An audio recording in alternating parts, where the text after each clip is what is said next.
Bien, cerrábamos la clase anterior con lo siguiente.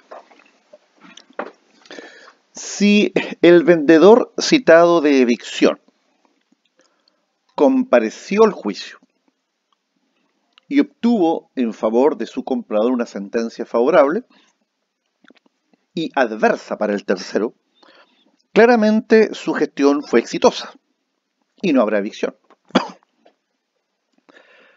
Pero si la sentencia es adversa para el comprador y favorable al tercero, lo dijimos, se produce la evicción. Y entonces pasamos a esta segunda obligación, que es la obligación de dar, indemnizar perjuicios. ¿Qué es lo que debe indemnizar el vendedor? Eso está tratado en el artículo 1847. En primer lugar, debe restituir el precio. Debe pagar las costas del contrato, las costas legales del contrato. Debe pagar los frutos. Debe pagar las costas del juicio y debe además pagar el aumento de valor de la cosa. Entonces, vamos a mirar cada una de estas obligaciones en términos más o menos generales. Entonces, en primer lugar, el vendedor debe devolver el precio, aun cuando la cosa al tiempo de la evicción valga menos. La vendí en 100, y hoy vale 80, debo devolver 100. 2. Debo pagar las costas legales del contrato. 3.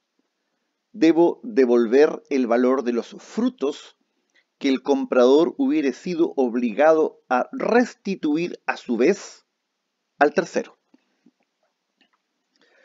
Debo pagar las costas del juicio, procesales y personales. Y debo además pagar el aumento que la cosa evicta haya tomado en poder del comprador, ya sea por causas materiales, por causas naturales o por el mero transcurso del tiempo, o sea, la llamada plusvalía por el tiempo. Por ejemplo, si el comprador le hizo mejoras a la cosa, tiene que pagarlo. Si, por ejemplo, el Estado determinó que iba a pasar una línea de metro cerca de la propiedad, bueno, ese mayor valor tendrá que pagarlo también.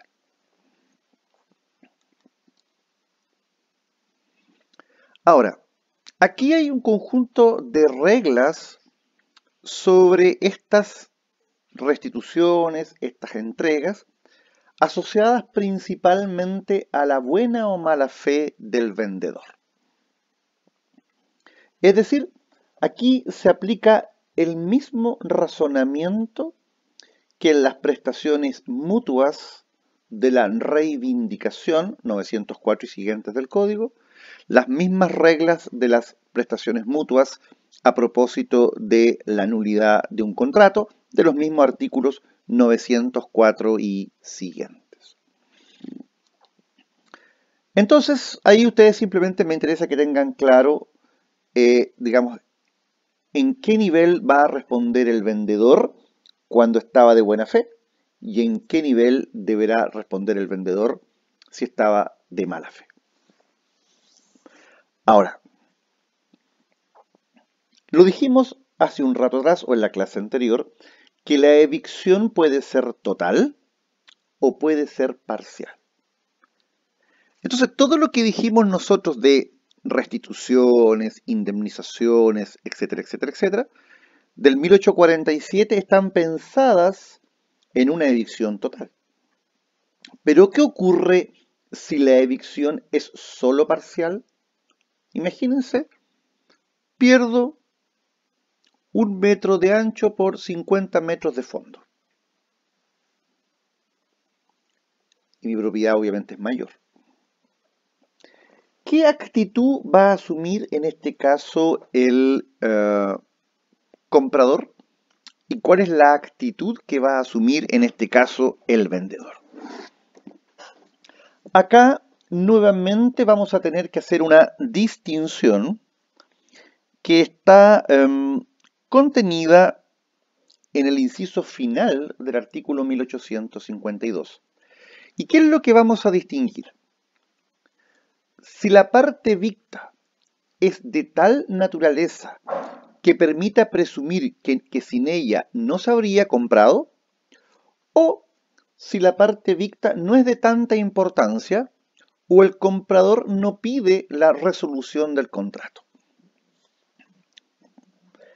La respuesta a la primera pregunta la da el inciso final del 1852 cuando dice: si la evicción no recae sobre toda la cosa vendida y la parte evicta es tal que sea de presumir que no se habría comprado la cosa sin ella, habrá derecho a pedir la rescisión de la venta. Es decir, si sea posible colegir, deducir o presumir que el contrato no se habría llevado a cabo por la entidad de la parte evicta, el comprador tiene derecho a pedir la resolución del contrato por incumplimiento.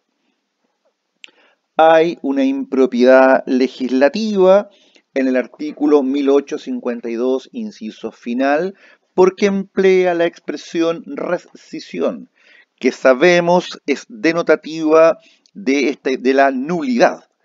Claramente, aquí no estamos en un problema de nulidad o vicio, sino que estamos en un problema claramente de resolución por incumplimiento.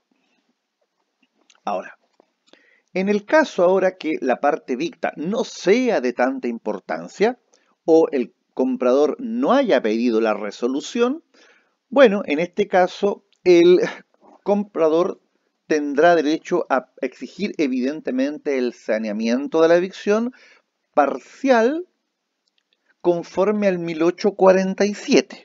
Es decir, en el fondo lo que va a ocurrir aquí es que las prestaciones del 1847 se van a tener que reducir, digamos, conforme la parte evicta. Entonces, eso es importante porque ¿qué nos dice el 1854? En caso de no ser de tanta importancia la parte victa o en el de no pedirse la rescisión de la venta, el comprador tendrá derecho para exigir el saneamiento de la evicción parcial con arreglo a los artículos 1847 y siguientes. O sea, claramente vamos a aplicar esa norma. ¿Cómo se puede extinguir la obligación de saneamiento? Bueno, la acción de saneamiento puede extinguirse total o parcialmente. Veamos, en primer lugar, cuáles serían las causales para extinguir la acción de saneamiento. En primer lugar, la renuncia. Sabemos que de acuerdo al artículo 12 del Código Civil, se pueden renunciar los derechos conferidos por las leyes con tal que solo miren el interés particular del renunciante y no esté prohibida su renuncia. Por lo tanto, la ley, en esta parte en materia de compraventa, reglamenta la renuncia. A este respecto hay que tener claro que en el fondo cuando estamos frente a la renuncia, ya ustedes lo saben, es un acto jurídico unilateral, abdicativo del derecho. Ahora, la renuncia va a operar y va a extinguir la obligación de saneamiento por regla general, salvo en dos situaciones. Si el que compró lo hizo a sabiendas de ser ajena a la cosa, o si expresamente tomó sobre sí el peligro de la evicción especificándolo. O sea, en todos aquellos casos, la cosa es clara, o sea, sí o sí, la obligación de saneamiento se va a extinguir. O sea, ahí no cabe la menor duda que yo no voy a poder citar de evicción a mi vendedor si compré sabiendo que la cosa era ajena. O si además en el contrato se estipuló que tomaba sobre mi comprador un eventual peligro de la evicción.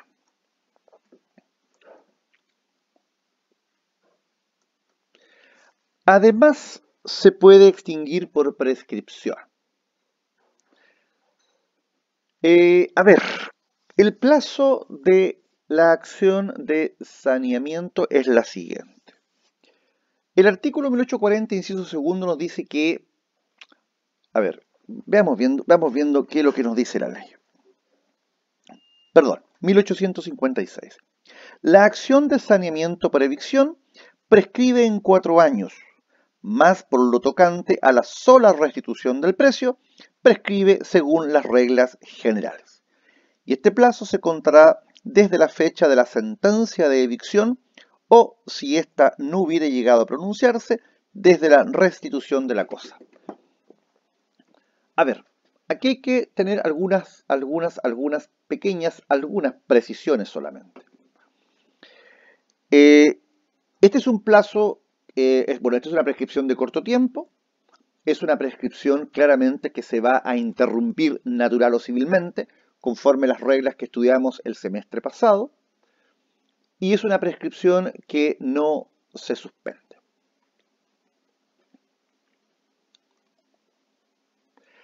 Ahora bien, cuando nos estamos refiriendo a la prescripción, y esto es importante que lo tengan claro, nos estamos refiriendo a la obligación de indemnización, o sea, la segunda parte de la historia, cuando la obligación es de dar.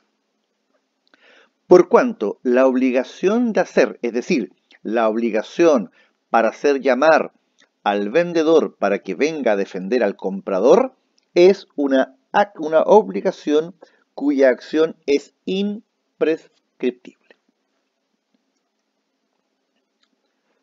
También la ley regula otras causas por las cuales se va a extinguir la obligación de saneamiento de la evicción.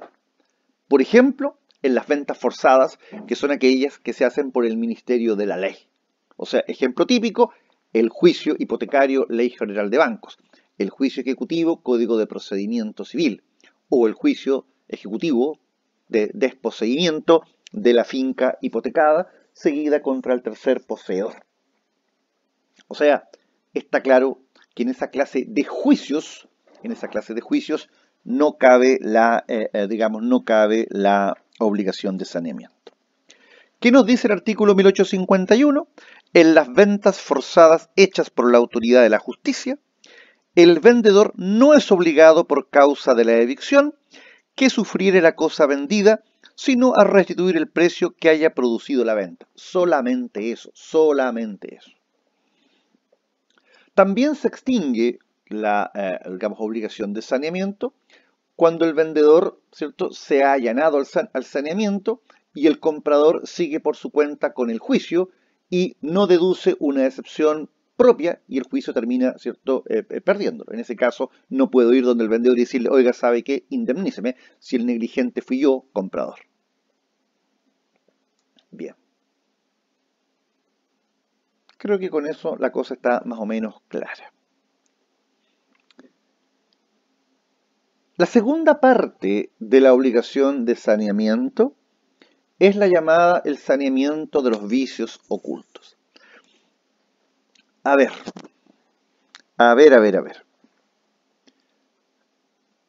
Sobre este tema, y antes de analizar el concepto de los vicios redivitorios ocultos, sus requisitos, la forma como esto se resuelve y las extinciones de las acciones, quiero plantearle a ustedes, también en muy breves palabras, el tema, porque esto incide en lo que se llama el problema del contratante insatisfecho. O sea, aquel contratante que no queda feliz con aquello que compró. Y aquí vienen las preguntas. Bueno, ¿qué puede hacer un contratante cuando la cosa comprada, a ver, no le presta la utilidad o el fin que él tuvo en vista cuando la adquirió? O sea, pensemos en este Hyundai Tucson de nuestras clases anteriores, que por alguna razón tiene un vicio, tiene un defecto oculto. Y su comprador o compradora ve insatisfecho el objetivo. No funciona el aire acondicionado, tiene problemas en la dirección,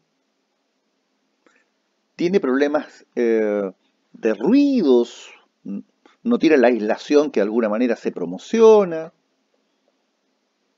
Es decir, está presentando problemas. Entonces, aquí viene el punto es, bueno, ¿qué puede hacer este comprador insatisfecho? Por un lado, tiene la acción de nulidad relativa por error esencial, por error sustancial. Ahí tenemos una hipótesis, podría accionar por esa vía, error sustancial. Podría articular una demanda por vicio redivitorio. Y también tiene las acciones que al efecto le compete, cuando se trata de un contrato de consumo, las reglas de la Ley de Protección a los Derechos de los Consumidores. Es decir, así ustedes pueden ver que hay una batería de mecanismos para eventualmente, salvaguardar los derechos del comprador insatisfecho.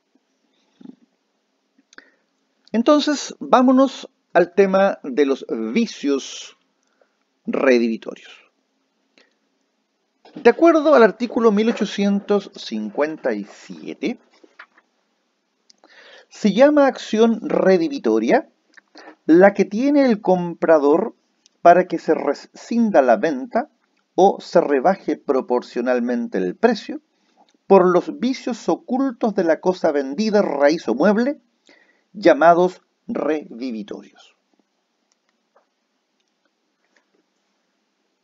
El Código Civil no ha definido lo que ha de entenderse por vicio redivitorio.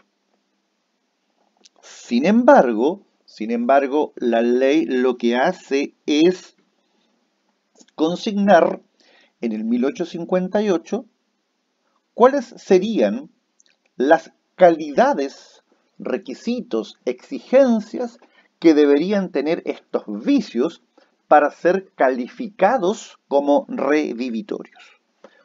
Y nos dice, 1. Deben haber existido al tiempo de la venta. 2. Ser tales que por ellos la cosa vendida no sirva para su uso natural o solo sirve imperfectamente, de manera que sea de presumir que, conociéndolos el comprador, no la hubiere comprado o la hubiere comprado a mucho menor precio. Y 3. No haberlos manifestado el vendedor, el vendedor, y ser tales que el comprador haya podido ignorarlos sin negligencia grave de su parte, o tales que el comprador no haya podido fácilmente conocerlos en razón de su profesión u oficio. Entonces, lo que ha hecho la doctrina es decir, mire, para que estemos frente a un vicio redivitorio, conforme el artículo 1858, deben ser estos. 1. Contemporáneos a la venta. 2. Deben ser graves y deben ser ocultos. Repito, contemporáneos a la venta, 1858, número 1. Deben ser graves, 1858, número 2. Y deben ser ocultos, 1858, número 3. Ahora, la ley posibilita, ojo, muy importante esto, posibilita que las partes en ejercicio de la autonomía, de la voluntad y la libertad contractual puedan por el contrato hacer redimitorios los vicios que naturalmente no lo son. Artículo 1863. Entonces, veamos cada uno de los requisitos de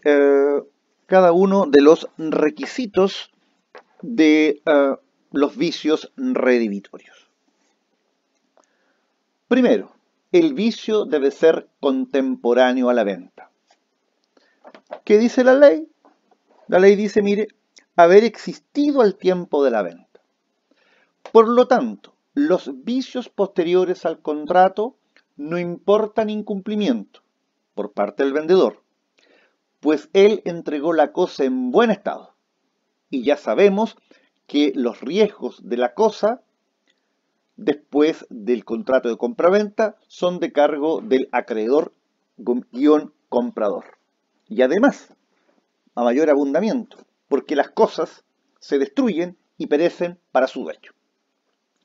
Por lo tanto, la responsabilidad del vendedor llega hasta el momento de la venta. O sea, todo lo que existió con anterioridad a la venta y que implique la pérdida de esta utilidad o beneficio esperado por nuestro comprador, claramente es de responsabilidad del vendedor.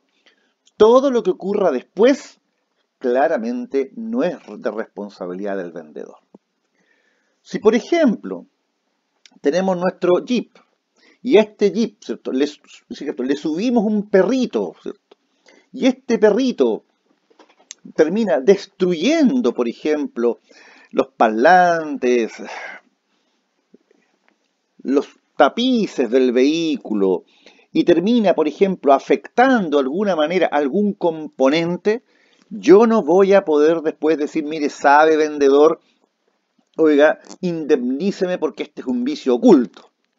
Claramente, cuando se haga el peritaje, va a quedar en evidencia los rastros de la intervención del perrito, por ejemplo. O, si por ejemplo, frente a un problema menor del vehículo, no llevamos al servicio técnico autorizado, sino que lo terminamos llevando, ¿cierto?, a un taller mecánico perdido entre los tiempos, perdido en una villa, en un conjunto residencial, alejado por completo de las zonas urbanas. Un taller, ¿cierto?, donde nuestro maestro estrella, digamos, todo lo soluciona a golpes. Y él va a creer que está desmontando un neumático y resulta que va a desarmar alguna pieza importante del vehículo y después le van a sobrar 3 o 4 piezas porque no lo puede armar. O sea, ustedes saben que los vehículos modernos hoy día tienen computadores, hay escáner para revisarlo y un conjunto, pero todavía quedan maestros que están convencidos que con un desatornillador y un martillo las cosas se pueden solucionar. Claramente, ese destrozo, esa inutilización de nuestro Jeep, ¿cierto?, flamante Jeep Hyundai modelo Tucson que hemos utilizado para esta clase, claramente yo no voy a poder decirle, mire, a la persona, este es un vicio contemporáneo a la venta. Ahora, este vicio no solamente, digamos, a ver, puede estar claramente manifestado o puede existir solo en un germen. O sea, claramente yo a los 2 meses o al mes y medio de conducir el vehículo por la carretera me voy a dar cuenta, ¿cierto?, que tiene el problema del vicio oculto, en la dirección, por ejemplo, etcétera, o en el combustible, o en el aire acondicionado. Por ejemplo, imagínense, compré el vehículo, lo compré en junio, julio, claramente no ocupaba aire acondicionado, pero resulta que comenzaron los calores allá por octubre, noviembre, y hago un viaje a Santiago, y resulta que cuando en Talca pongo el aire acondicionado, claramente no se enfría el ambiente, y claramente la situación se comienza a hacer tensa y complicada. Imagínense ustedes si van 3, 4 cabros chicos sentados atrás, sin aire acondicionado, o sea, la locura total. En segundo lugar, el vicio debe ser grave, y la ley se encarga de decirnos cuando el vicio es grave.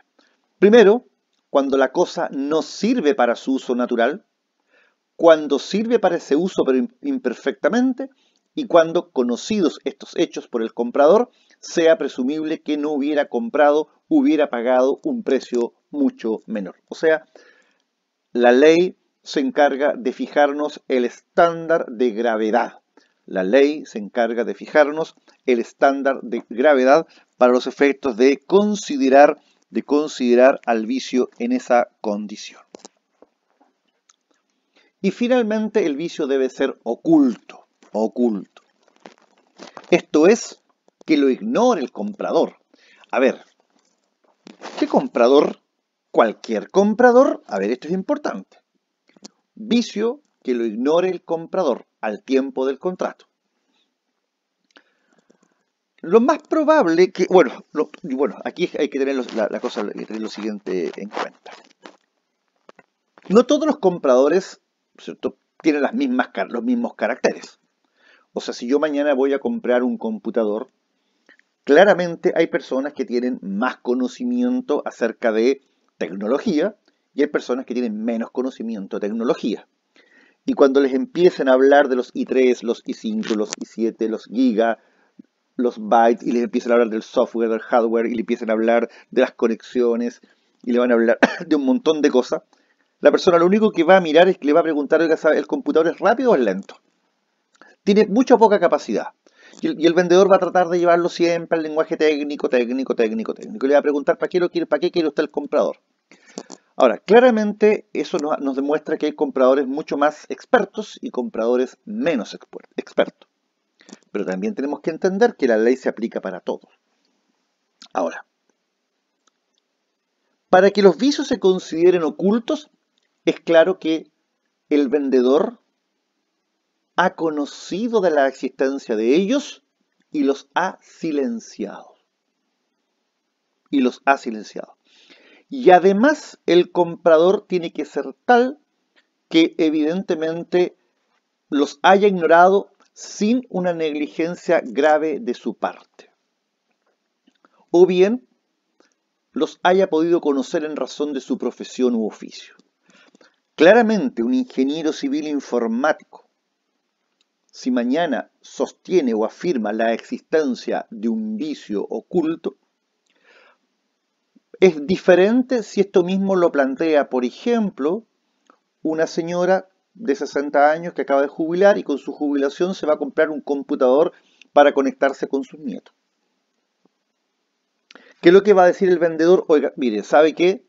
Respecto del ingeniero civil, ojo, él no puede sostener que esto sea un vicio oculto. ¿Es contemporáneo a la venta? Sí, es contemporáneo a la venta. ¿Es grave? Sí, pero no es oculto para él. Ahora, pero al mismo tiempo la ley aquí también le pone otra carga al comprador, ¿cuál es? Actuar sin una negligencia grave de su parte. ¿Eso qué significa? La suma torpeza, la suma negligencia, claramente no es validada por el legislador. Bien. El comprador, dice, ignorará los vicios cuando el vendedor no se los haya dado a conocer. Sin embargo, el comprador al momento de celebrar el contrato tiene una carga. ¿Cuál es la de revisar la cosa? Si omite esa carga, incurre en una grave negligencia.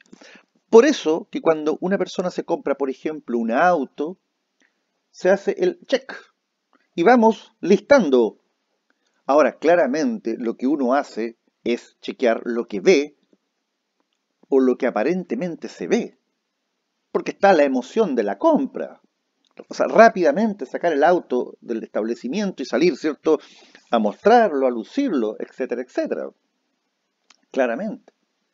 Y si mañana compramos un computador, un televisor, a lo más lo van a hacer funcionar, pero va a ser difícil que el vendedor se dé el tiempo, ¿cierto?, de generar una conexión a internet, por ejemplo, de bajar algunas aplicaciones. No sé si eso ocurre o no ocurre en la práctica, pero la experiencia dice que no. O sea, en el fondo el vendedor cumple su objetivo cuando, es cierto, ve al comprador ingenuo en la caja desembolsando, ¿cierto?, su 10% de fondos de AFP pagando. Eso a él lo pone feliz porque se ha ganado la comisión. O sea, lo que pase después no les es muy... Por eso existe un departamento de postventa. Yo soy vendedor, o sea, la postventa la tiene otro. Mire, si el computador no prendió, está pixelado, no sé, cualquier cosa, no, nomás. No es mi tema. O sea, perdóneme, pero aquí la empresa está debidamente seccionada y yo soy el vendedor y soy vendedor estrella, porque además ahora con el 10% vendí 100 computadores, o sea, claramente. Ahora, por esa razón que como compradores, para poder llegar a ejercer este derecho, tenemos que estar, a ver, estar empoderados. ¿Eso qué significa? Tenemos que hacer valer nuestras prerrogativas.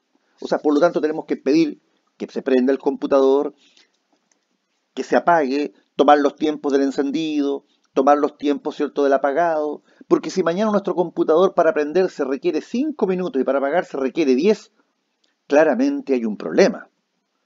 Entonces, desde ese punto de vista tenemos que ser claros. Si vamos a comprar un vehículo que nos lo van a entregar, bueno, encendámoslo, veamos el funcionamiento de las luces, el funcionamiento, ¿cierto?, del freno, el funcionamiento de la radio, el funcionamiento en general de los cierres, o sea, la automatización del vehículo.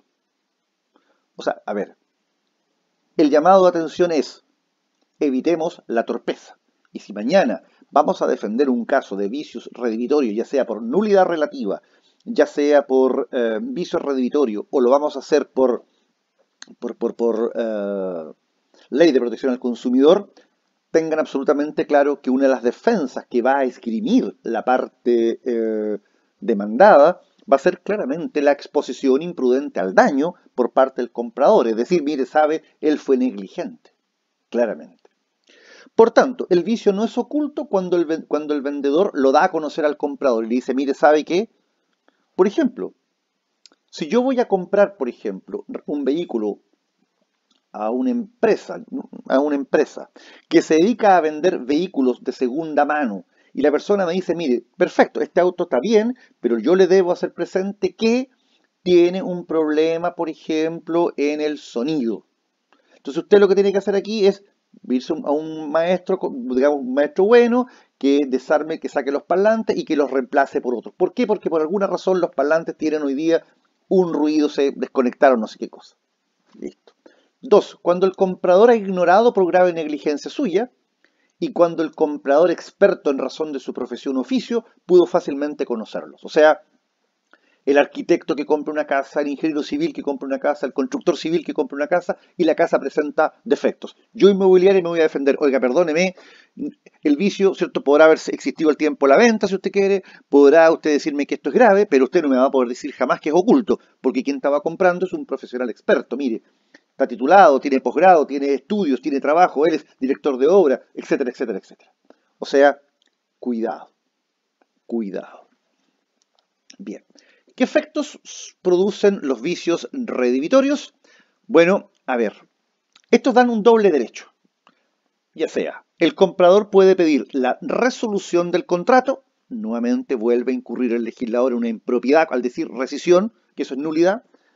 Por lo tanto, el primer derecho es pedir la resolución del contrato y el segundo derecho, pedir la rebaja del precio. Miren esto interesante, según mejor le pareciere. Según mejor le pareciere. Entonces,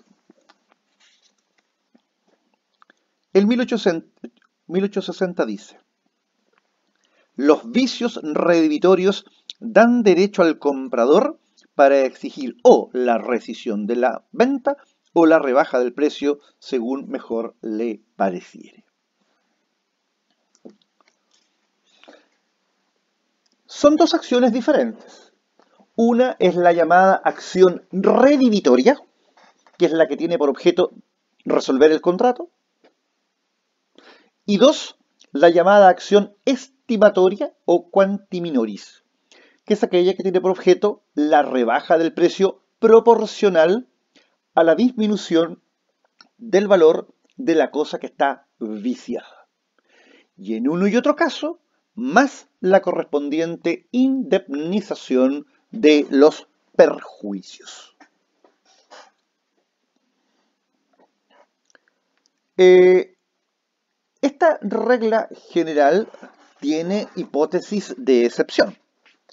Y eso está tratado en el artículo 1860. O sea, digamos, la regla general es el 1860, pero vamos a ver que hay casos de excepción en el 1861. Si los vicios no revisten los caracteres de gravedad que señala la ley, solamente tengo derecho a pedir la rebaja. O sea, a ver, repito, el 1860 me da una opción, una alternativa que queda entregada privativamente al comprador. Él es quien elige. Sin embargo, hay casos en los cuales no puede elegir, sino que solo puede ejercer la segunda de las acciones, que es la acción o la estimatoria o la quanti minoris. ¿Cuáles son estos casos? Primero, si los vicios no revisten los caracteres de gravedad, solo tiene derecho para rebaja del precio, o sea, acción quanti minoris. Si el vendedor conoció los vicios o debió conocerlos en razón de su profesión o oficio, será obligado no solo a la restitución o la rebaja del precio, sino a la indemnización de perjuicios. Pero si los ignoró y no eran tales que por su profesión u oficio debiera conocerlos, solo será obligado a la restitución o la rebaja del precio. Es decir, contra el vendedor de mala fe tiene el comprador además la acción de perjuicios. Y si la cosa viciada perece después de perfeccionado el contrato, aunque haya perecido en poder del comprador y por su culpa, no por eso perderá el comprador el derecho que hubiera tenido a la rebaja del precio. Es decir, solo tiene derecho a la acción estimatoria. ¿Cómo se puede extinguir la obligación de saneamiento por los vicios redebitorios? Bueno, esta acción, en primer lugar, no tiene aplicabilidad en las ventas forzadas. O sea, en las ventas forzadas, las que se hacen por el Ministerio de la Ley, yo no puedo mañana alegar vicios redebitorios. Por eso que cuando yo voy a un remate ante un martillero público, tengo el derecho a examinar la cosa que va a ser puesta en remate. O sea, si es un bien mueble, pensemos un camión, una máquina, un auto, y lo vamos a rematar en un remate público, juicio ejecutivo, yo tengo derecho a llevar mi maestro Lucho que me acompañe y hagamos un examen al vehículo. Ojalá el maestro Lucho trabaje en un taller especializado y no sea el típico maestro chasquilla propio de nuestra idiosincrasia. ¿Y por qué es importante que cuando hay este tipo de remates hagamos esto? Porque no vamos a tener la posibilidad después de demandar al acreedor del juicio ejecutivo, al juez o al martillero público de un eventual vicio oculto redebitorio. O sea, si yo mañana voy a comprar un vehículo, por ejemplo, de esos remates que se hacen, por ejemplo, en aduanas, o los remates que se hacen, por ejemplo, por la caja de crédito prendario, y claramente o los remates que se hacen, por ejemplo, de aquellas cosas que están requisadas en juicios penales. Por ejemplo, los autos de los narcotraficantes, por ejemplo, y estos van a salir a remate. Claramente yo tengo que preocuparme y llevar un maestro para saber, oiga, ¿tendrá motor? Entonces, por ejemplo, hay varias empresas que se dedican a esto, por ejemplo. Está el Tattersall, está Macal, que son empresas que normalmente están realizando este tipo de remates.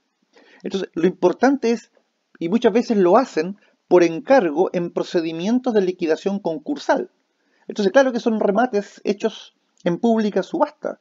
Porque, por ejemplo, si mañana se dispone la liquidación concursal de una empresa, por ejemplo, de una panadería, y esta panadería lo que tiene son hornos, lo que tiene son vitrinas, bueno, yo mañana soy un empresario panadero y me interesa ese horno, por ejemplo, italiano, que es un horno muy encachado, evidentemente yo puedo ir a ese remate, pero claramente me tendré que cerciorar de su estado, porque mañana no voy a poder reclamar vicios redebitorios.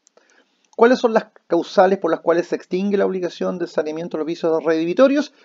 Está en primer lugar la renuncia. Ya sobre la renuncia hemos explicado que es un acto jurídico unilateral abdicativo del derecho a reclamar la existencia del vicio redebitorio.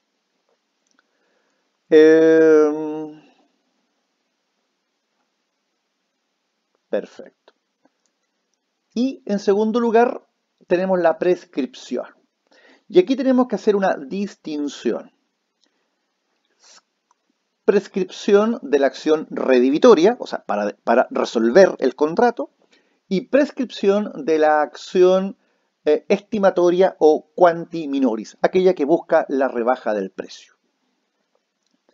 De acuerdo al artículo 1866 del Código Civil, la acción redivitoria durará 6 meses respecto de las cosas muebles y 1 año respecto de los bienes raíces, en todos los casos en que leyes especiales o las estipulaciones de los contratantes no hubieran ampliado o restringido este plazo. El tiempo se contará desde la entrega. Entonces, la acción para demandar la resolución es de 6 meses para los muebles y 1 año para los bienes raíces. Comentarios al 1866. Y esto es por favor para que ustedes hagan relaciones jurídicas. Primero, estos plazos son sin perjuicio de lo que digan leyes especiales. Y dos, son plazos que son sin perjuicio de lo que las partes pudiesen haber estipulado. Y miren lo que dice el 1866. Las partes podrían ampliar este plazo o restringir este plazo.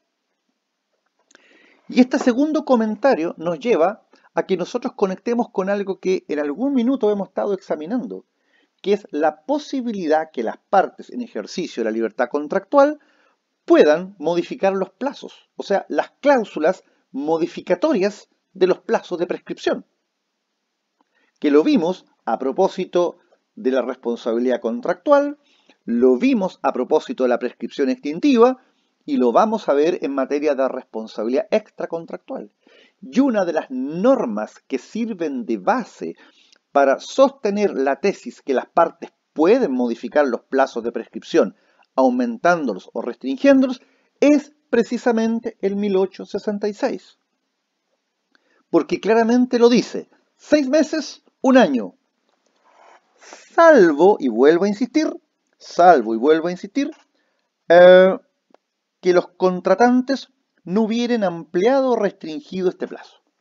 Y el tercer comentario, este plazo, de alguna manera ustedes lo deben relacionar con los llamados plazos de garantía, que son los plazos que se establecen en la Ley de Protección al Consumidor o que las partes convienen a través del mecanismo de la garantía extendida. Entonces, todas aquellas señoras y señores que retiraron su 10%, ¿cierto?, de su cuenta de capitalización individual y que se fueron a comprar su televisor, su refrigerador con 2 puertas, con ice maker, o sea, que prácticamente les hace, ¿cierto?, los cócteles, se los entrega preparados. Claramente el vendedor le va a decir, oiga, ¿hay alguna posibilidad que podamos extender la garantía? Porque usted, mire, este producto tiene esta garantía, pero adicionalmente, si usted paga un poquito más, podemos extender la garantía 1 año, 2 años. Bueno, en el fondo, ¿qué es lo que estamos jugando? Estamos jugando con esto, que son los plazos de prescripción de la acción ante eventuales vicios redivitorios u ocultos. En materia de automóvil, ustedes pueden ver la garantía 5 años o hasta 2 años o 20.000 kilómetros. Garantía 5 años. Y están las garantías extendidas. Y uno puede perfectamente en materia de vehículos pagar por extender la garantía y en cuyo caso, frente a defectos o problemas ya de alguna manera de fondo del vehículo, claramente poder subsanarlos a través de este seguro. Ahora, en cuanto a la llamada acción quanti minoris, que es la acción para la rebaja del precio, su regulación en materia de prescripción está en el artículo 1868, que nos dice la acción para pedir la rebaja del precio, sea en el caso del artículo 1858 o en el artículo 1868, disculpe, voy a leer mejor la norma como corresponde, porque me equivoqué de artículo. En el fondo es 1 año para los bienes muebles y en 18 meses para los bienes raíces. O sea, la acción para la rebaja del precio es de 1 año, si se trata de muebles, y 18 meses para los bienes raíces. Y esto se cuenta desde la entrega real. Bien. Con eso entonces damos por concluida la clase y damos por concluida las obligaciones del vendedor. Reitero, obligación esencial, dar la cosa comprada. ¿Eso qué significa? Transferir el dominio. No basta la sola entrega material. Y segunda obligación, la obligación de saneamiento de la evicción y de los vicios ocultos. Muchas gracias.